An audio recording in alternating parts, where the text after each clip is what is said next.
ফটকে এ ফটকে ওঠ রে বাবু ওঠ, সকাল 10টা বেজে গেল যে, কখন স্কুল যাবি? বেলা হয়ে গেল যে, ওঠ তাতে ওঠ। ধুর বাল, স্কুল কে যাবে? হ্যাঁ কি বলছিস? হ্যাঁ এ রে মা শুনে ফেলেছে রে, কেলো হয়ে গেল রে। এ আজকে তো এক্সাম আছে, কোনোরকম করে ঘরেই কাটাতে হবে। মা মা মা আজকে আমি স্কুল যাব না, আজকে ভীষণ আমার পেটে যন্ত্রণা করছে মা। অমনি শুরু হয়ে গেল তোর বাহানা, তারা আগে তোর কি হয় দেখ।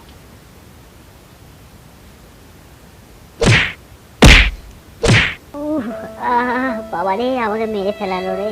মা তুমি আমাকে মারলে মা, আমি এইটুকু বলার জন্য মারলে আমাকে? যা সরে বাচ্চা, শিগগির ওঠ, স্কুল যা। কি রে ফটকে, আজকে তুই স্কুল আসবো না বলেছিস, তা হঠাৎ স্কুল চলে এলি? দূর বাল, স্কুল তো যাবো না ভাবলাম, তা মা আমাকে এমন মার মারলো না। আরে তুই বল ভাই, আমি স্কুল যাবো না বলে আমাকে এরকম করে মারতে হবে? সত্যি তো ভাই, কাকিমা তোর সাথে এটা ঠিক করে নেই ভাই, পুরো কেলিয়ে মুখ চোখ লাল করে দিয়েছে ভাই। ওসব ছাড়, আজকে স্কুলে বেরিয়ে কি করবি বল?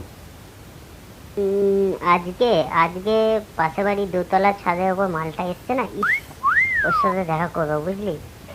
আরে বাস, তুই মালটাকে দেখালি না তো ফটকে? হ্যাঁ ভাই, আজকে দেখাবি তো ভাই? হ্যাঁ না আজকে তো দেখাবে না, আবার দেখা হবে পরের দিনে। কেন ভাই, আজকে না কেন? হ্যাঁ ফটকে, আজকে তুই দেখাবি না কেন?